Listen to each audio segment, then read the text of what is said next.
So guys, this is 5-2 in Advanced Algebra 2, and it's a real kind of weird lesson. We're going to have to go back and forth between Desmos and the actual video. So I know you're on the video right now. Here's your practice worksheet. I emailed you a Desmos code, and I hope that we realize that I've kind of made some mistakes on this practice sheet. Like, we're going to do some paperwork when we get to Desmos on slide 7, slide 8, and slide 9. But for right now, I'd like you to just kind of go to Desmos, right? So you can pause the video and go type in that code and get yourself to where you get to this screen, okay, to where you're on slide 1, and then come back with me, and we'll do number 1 and number 2 together on Desmos, okay? So go ahead and get logged in. Alright, so now that you're back on the video, what I'll have you do is just kind of watch me do slide 1 and slide 2, because there's no way that you can watch this video and do Desmos at the same time. The screens will just be too small if you split the screen. So it's a real simple thing, but I just want to explain slide 1 and slide 2 to you. So what we got is they have given us a graph, and they want us to write the function in factored form right here. They've just got these number signs in place of it, and they want us to replace the numbers with what they're supposed to be. Well, you need a little explanation on that. Since this is in factored form, like each quantity is where one of the zeros is at. See, this x plus 5 is one of the factors, and you can see that the graph crosses the x-axis at -5. Since the 0 is at -5, that's why this is x plus 5, because -5 actually makes that guy 0. And another interesting thing to see is because since this graph actually crosses over the x-axis, that's why that quantity is raised to the first power. So if we look over here at this second place, that's at -1, -2, -3 right there. This 0 is at -3, so I need to go in here and change this pound sign. You can just watch me instead of doing it back and forth, so just watch me. I need to change this pound sign. Since the 0 is at -3, this thing needs to say +3 right here, just like this. So, and again, this quantity is not being squared because that guy crosses over. There's only one 0 there. And then as I move to the right in this little equation that they have typed out, they've got a 0 over here at 1, right? So that's why this says -1. And we just need to replace this other pound sign with, since that 0 is at 5, it's supposed to be a -5. And you saw that when I did that, this blue graph actually showed up right over the top. If I had put a different number in, like I say, I made a mistake, like I put 4 instead of 5, you see how the blue graph doesn't match right on top of that green dashed graph. So that's what they're looking for. So I'll do number 2 for you also because it's a little weird. So we'll go here to the next slide. And they say replace the pound symbols to make this. So it's again where at all the zeros are at. So if I look at this first 0 right here, it's at -1, -2, -3. So I need to do the opposite because -3 is what would make this guy 0. And because that guy crossed over the x-axis, that quantity is being raised to the first power. Then this other 0 right here, it is at 1, right? So, excuse me, it's at -1, so that's why this says 1. But notice that the graph actually just touches the x-axis, but it never crossed over. That's why that quantity is being squared, because it's like a double root right there. So that squared is like how many zeros you'd get in that case. And then if we go over to the last pound sign that they want me to replace, it is a 5, right? So that means I need a -5, and it should only be raised to the first power because that graph crosses over. So I did these first 2 with you. You can go to Desmos now and you can punch those in and make sure you get them right. And I also then want you to do slides 3, 4, and 5 and 6 by yourself. Like, just give them a try, mess around with it. If you make a mistake, big deal, you know, I could help you, or your teacher can help you. But stop after slide 6, okay, and then we'll do slide 7 together. So you can go ahead and pause this video now, go to Desmos and do slides 3 through 6, and then when we get to 7, we'll do that together. Okay, now we're on slide 7, and again, you should just kind of watch me do this problem, but you'll need your piece of paper. Like now it's time to finally do something on the practice sheet. You shouldn't have done anything on the practice sheet yet. We're on slide 7, and they want a little bit of work, so I have it visually for you. You can watch me, and then you can go back to Desmos and actually do this problem. But we'll have all the work done on paper. They say, all right, they want us to write an equation here, like if this was Desmos in row 1 for the polynomial function in factored form, and it's got to match this graph below, but it's got to go through this point 090, and we don't know what A is. So better start off with what factored form basically looks like. You can write, don't need to write this down, but factored form of a polynomial will be like y equals some A value times all these different parentheses. Like it depends on how many x-intercepts you have. So you can see that this graph right here in particular has 4 different x-intercepts at these pink spots. It doesn't matter about their like touching or crossing at this point. There's just 4 different x-intercepts. That means that I need 4 sets of parentheses in that case. Okay, so however many x-intercepts will need parentheses. And since this dude right here is at -3 for a 0, that means that I will go down here, and in my equation, you can write this down with me now, that this would be x plus 3, because -3 makes that 0. Also then, you got to realize if this guy touched or crossed the x-axis, since he only touches it, that means you need to square that quantity right there, because it counts for a double root. Then I'll move on to the next one. That's got a 0 at -2, so that would be at x plus 2 is the factor of that guy, and since he crosses over, we don't need to square it. It's only going to have 1 0 there. And then over here, this is at 4, so we'll have a group of x minus 4.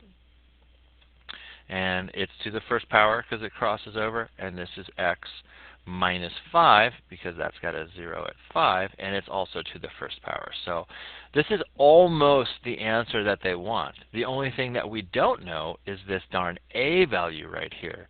So what we have to do is this ordered pair that they gave us, they said, hey, the graph's going to go through 090. We need to use it. And we know ordered pairs are written x comma y, right? So what we'll do is we'll substitute 0 in for x and 90 in for y into this equation so we can end up solving for A. So we'll do our work on paper right where they wanted us to here. Here's a y, and I know that that's 90. I don't know A because they're wanting me to find that, but I just need to now substitute in for x, and dude, we got a beautiful number.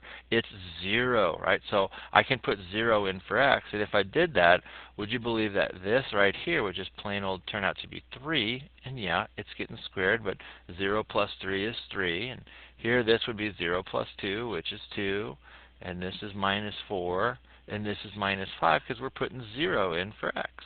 So that's really, really nice.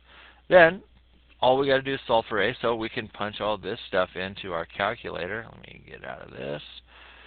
So I'll clear all that out. We'll get 3 squared. I'm just going to go ahead and call it 9 right away, times 2 times minus 4 times minus 5, and boom, we get 360. So we'll just clean that up a little bit. 90 equals 360 times A. And awesome, we can totally solve for A now by dividing 90 by the 360. And it's cool if you get a decimal. That's a nice clean decimal of 0.25. I'm also fine with the fact that if you want to call that 1/4, great, you know. But this is not still the answer they want. They want us on Desmos. So when you're done with watching me do this one problem here, you'll go to Desmos and you'll type y equals.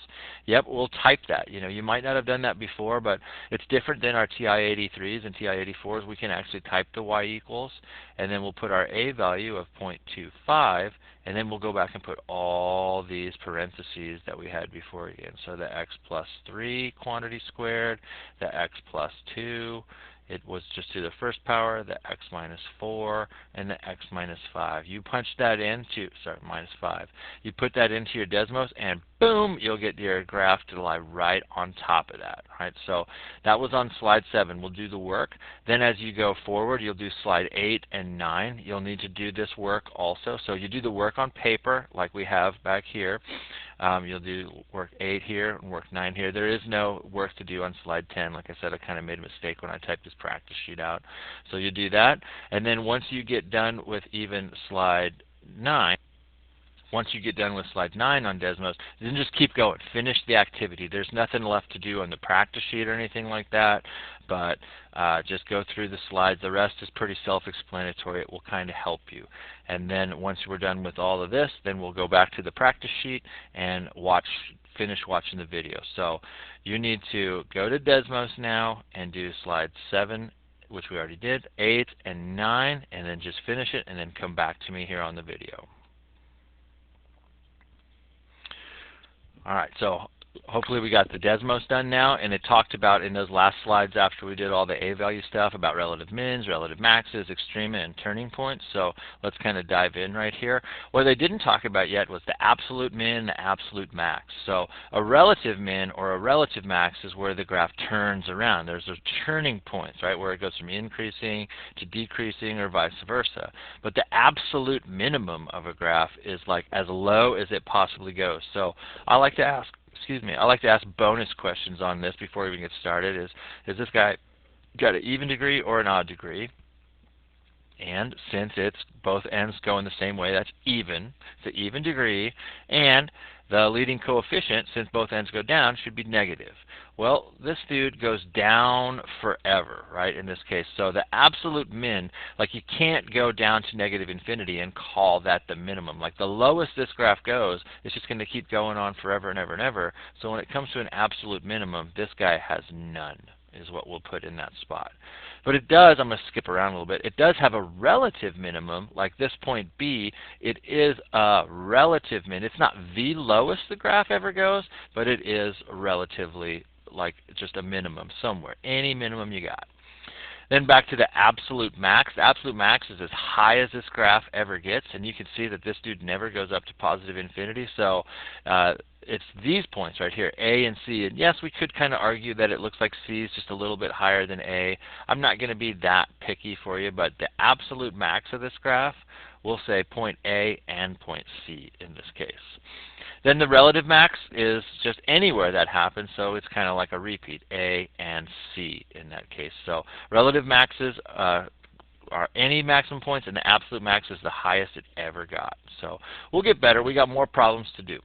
Then the number of x-intercepts, that's pretty simple. We'll just count them up. So 1, 2, 3, 4. They're not even talking about the zeros there. They're not asking like, did they count once or twice or anything like that. They're just like, how many times does it touch the x-axis? So that is 4 times.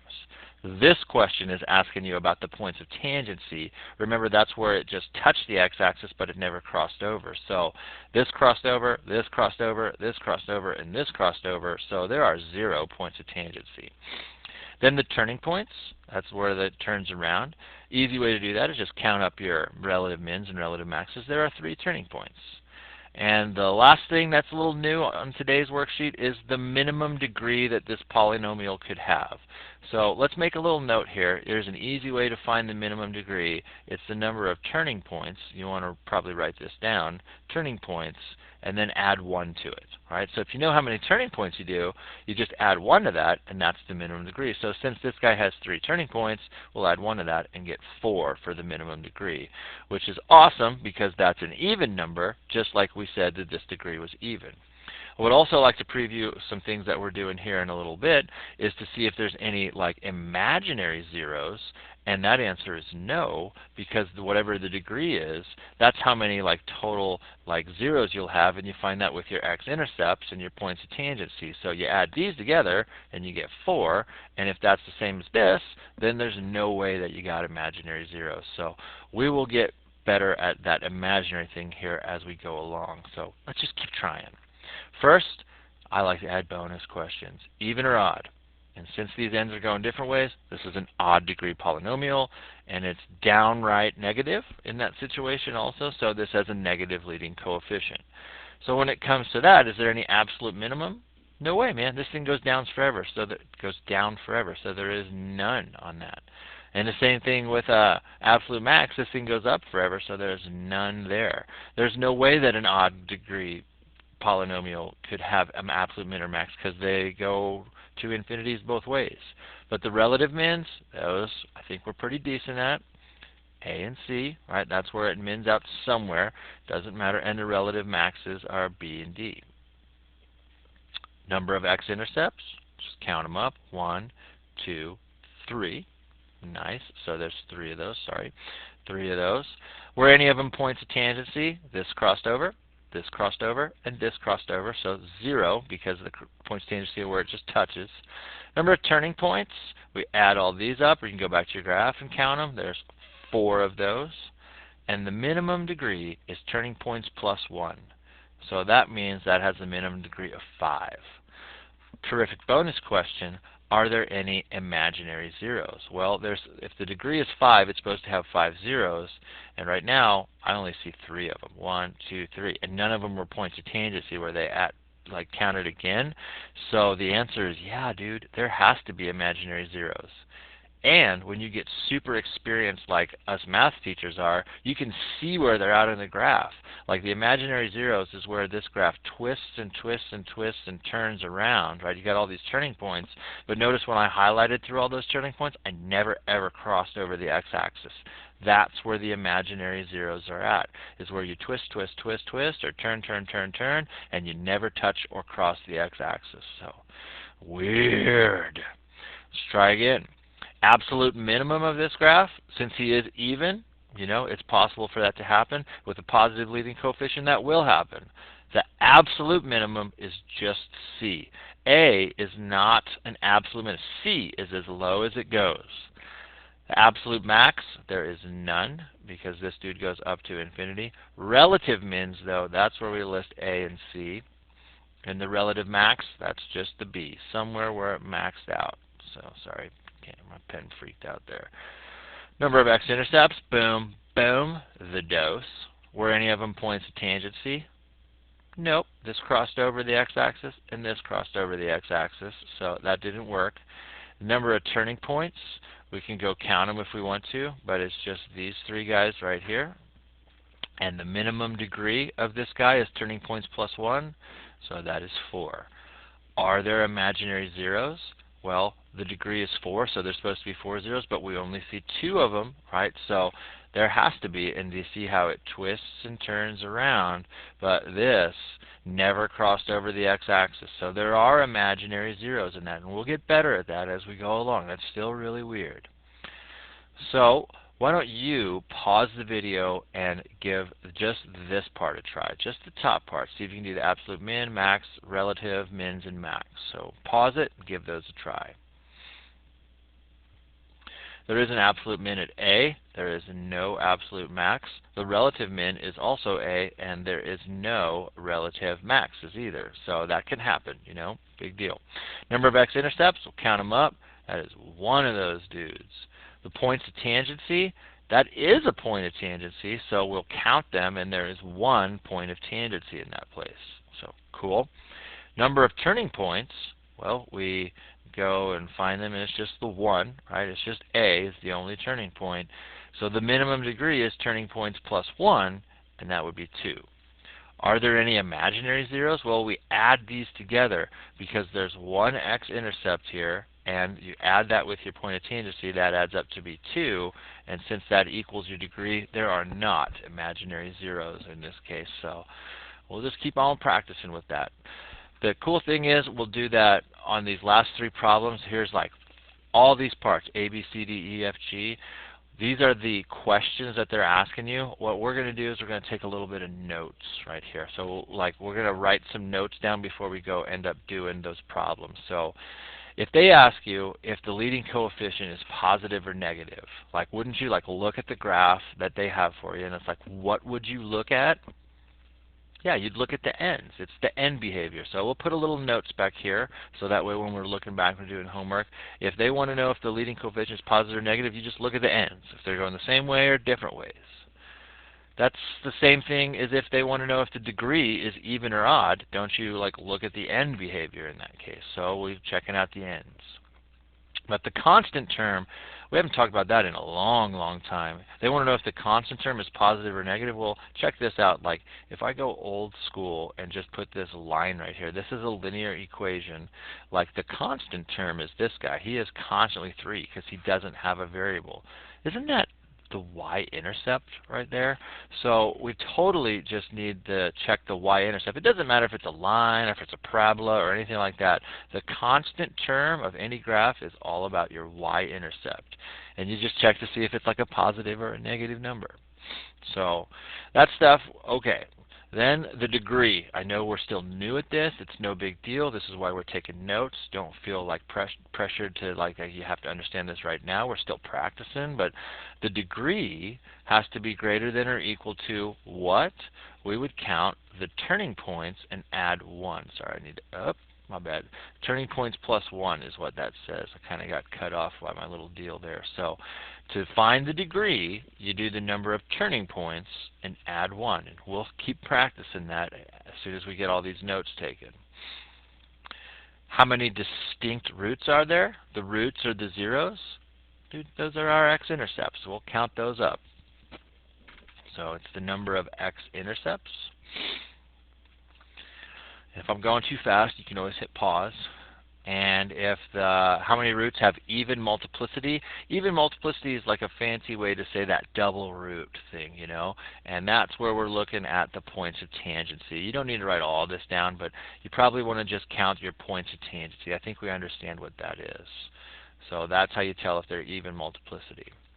And then this part G, the must there be imaginary roots. Let's write this down. Like I said, we're just taking notes, and it'll make a million times more sense when we start doing some problems. So here's what we're looking at to see if there must be imaginary roots. We look to see if part E plus part F equals part D. Like the answer we got for part E plus the answer we got for part F, if that equals part D. That's what we're looking at.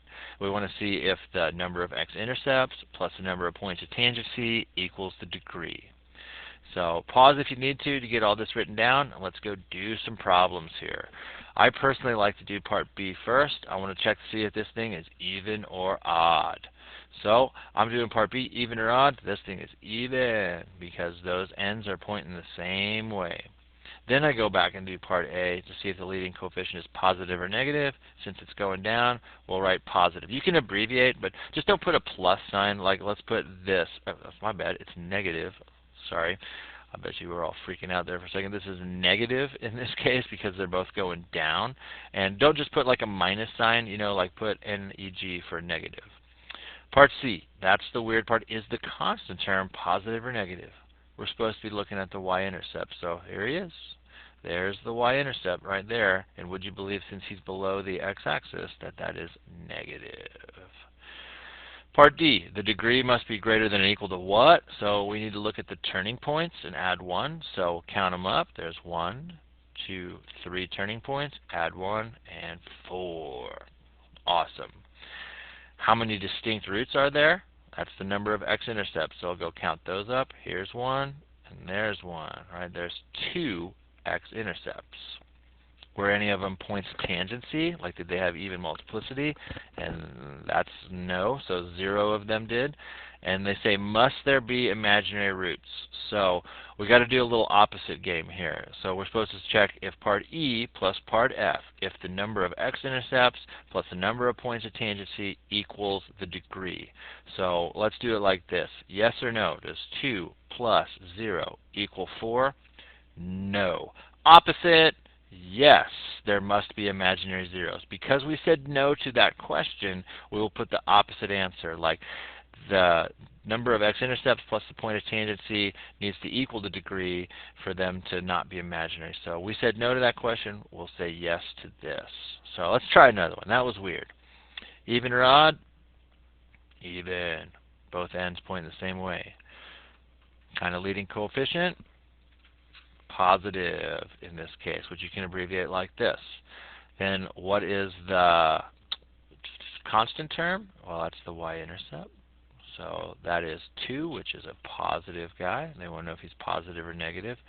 The only time you can't answer that is when it's 0. So like if that was 0, we would say that it is like neither positive nor negative. D, degree is equal to the turning points plus 1. So 1, 2, 3 turning points plus 1 more is 4. How many distinct roots are there? That's counting our x-intercepts. There are 2 of those. And how many of those were points of tangency? Well, this one and this one. They're both points of tangency, so there's 2 of those. Does this plus this equal this? Yes. Opposite game. No is the answer to this question because there are no imaginary zeros. Like you can see that didn't happen. I want to go back to this. Oops, my bad. Go back to this one. Did you see where they're at? Do you see the twist, twist, twist? And that thing never crossed the x-axis there. So that's cool. And this is the last one, right? Nope, yeah, last one, I think. Why don't you get her done? Why don't you pause the video and see how we do?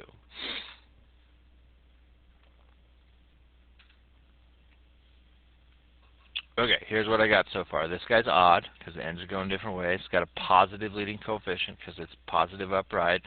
The y-intercept is at 0, so it's neither even or odd.